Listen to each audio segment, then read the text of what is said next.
there, welcome into the show. You're watching the San Francisco 49ers Report. I am your host, Jay Sr., and no matter where you are, how you're tuned in, thank you so much for making today's show a part of your day. What I want to get into, ESPN NFL draft analyst Mel Kiper updated his NFL draft big board, so we're going to explore some potential Niners draft targets based on his prospect rankings. And I think this is a really fitting place to start, taking a look at the Niners' offseason needs. First and foremost, they have to rebuild the trenches. And on the offensive line, I want to see a new left guard in 2025. I want to see Jake Brendel get replaced at center. And I want to see a new right tackle because I don't think Colton McKivitz is good enough. Has he outplayed and outperformed his contract? Yeah, but it's been a cheap contract, and you need to have a more premier player at that right tackle spot, especially if you're going to invest in quarterback Brock Purdy, because we saw that he struggled a little bit with bad offensive line protection in front of him and an offensive line that did not run block like we've seen some of Kyle Shanahan's offensive lines run block in seasons prior. So that's along the offensive line. To the defensive line, again, you need to rebuild the trenches here. Nick Bosa needs some help at the other edge rusher spot, and the Niners really need to rebuild the defensive tackle position.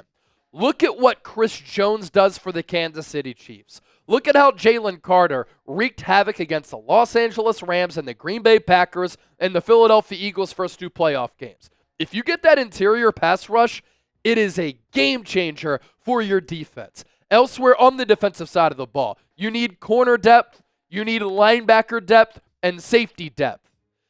What happens with George Kittle? Entering the final year of his contract in 2025, if you want to get a future George Kittle replacement, you got to draft the tight end too. You're not going to find that player in free agency. And then running back, given the uncertainty that's hovering around Christian McCaffrey. As for Mel Kiper's top draft prospects, and we're going to take a look at about 20 players here. Travis Hunter is number one on his big board, the wide receiver cornerback from Colorado who won the Heisman Trophy this past year. Abdul Carter is my number one player in this draft class, the edge rusher out of Penn State. Mason Graham is my number two player, the defensive tackle out of Michigan. I think that Carter, Graham, and Hunter are plug-and-play starters right from the jump. This is a pretty weak quarterback draft class. Kiper has Shadur Sanders as his fourth best player, Cam Ward as his fifth best. So the quarterback out of Colorado, quarterback out of Miami, going 4-5 there. Will Johnson, stud corner with great size and length, the corner from Michigan, coming in at number 6 on Kiper's top prospects board. Tet McMillan, really good wide receiver out of Arizona. My pro comp for him is Drake London. Jalen Walker, a linebacker with some versatility out of Georgia. Ashton Genty, one of the better running backs we've seen in the college game in a little while. And then you go offensive line. Kelvin Banks out of Texas, a Niners target for sure. Will Campbell, offensive tackle from LSU, another player that should be on the Niners' radar. Mykel Williams, edge rusher out of Georgia, one of my other favorite players in this draft class. Tyler Warren, the tight end out of Penn State. He would be a great George Kittle replacement if the Niners wanted to move on. Josh Simmons, coming off a torn ACL, but a very athletic and steadily improving offensive tackle from the Ohio State Buckeyes. Colston Loveland, tight end number 2 behind Warren out of Michigan. Malachi Starks, really fun player to watch at that safety spot for Georgia. Tyler Booker, one of the top, if not the best interior offensive lineman in this 2025 class out of Alabama.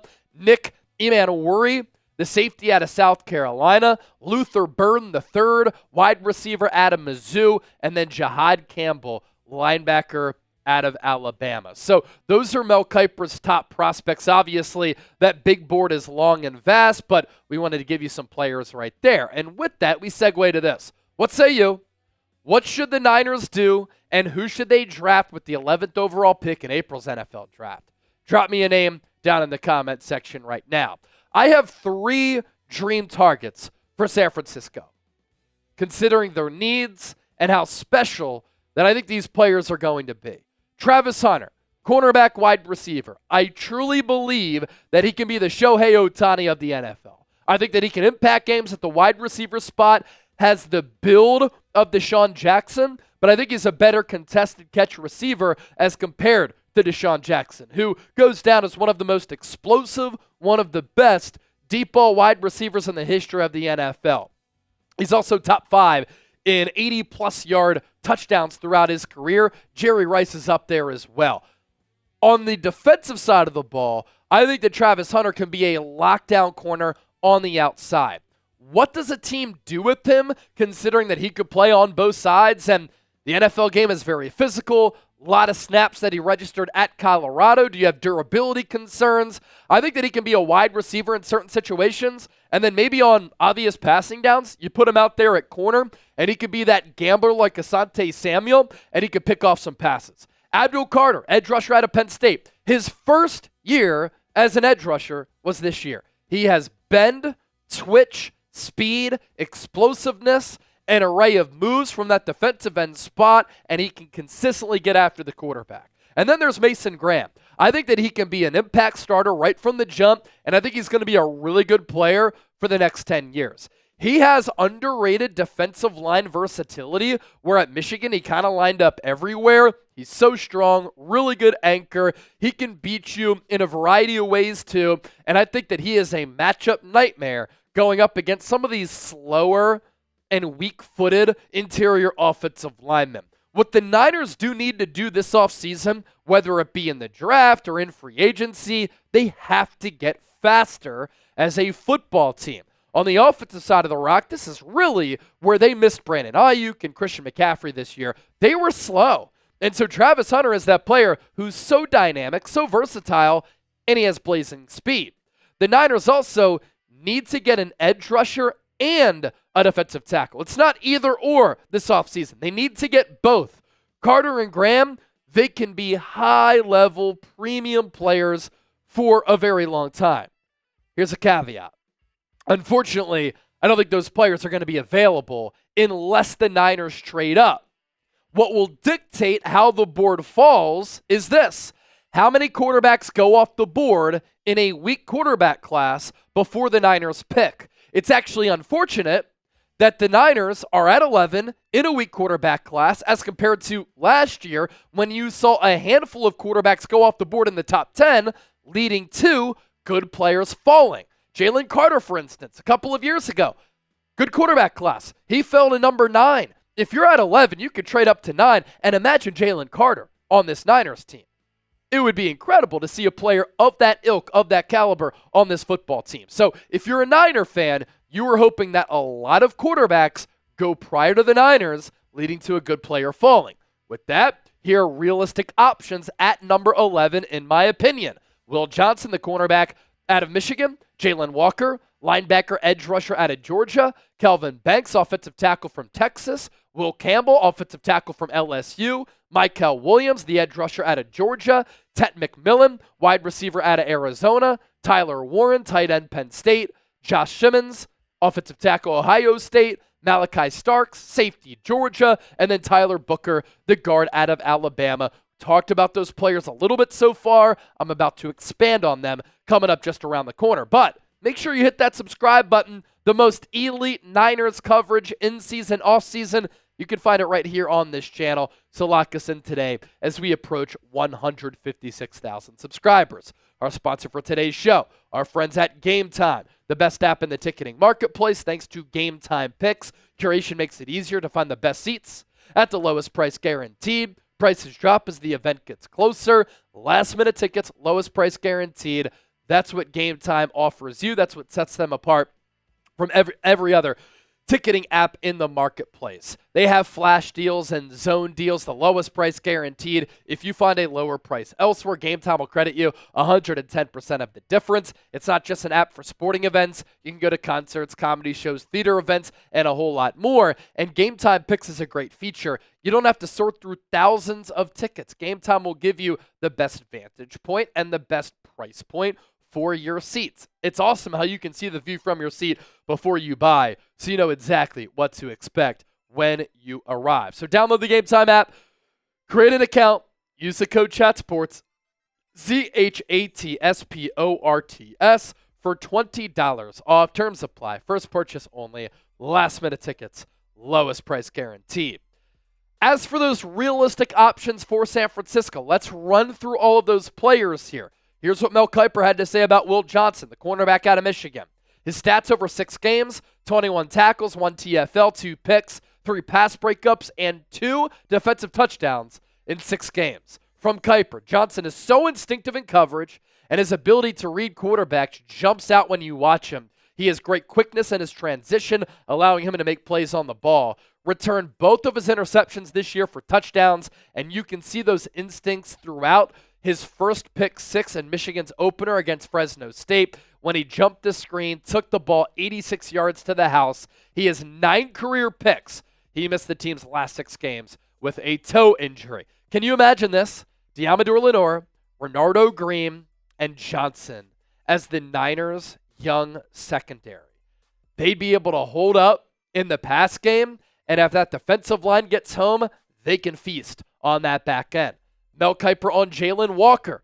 Stats over 14 games, 62 tackles, 6.5 sacks, 7 TFLs, 29 pressures, and 7 run stops. Look at that body type right there. He's a dog.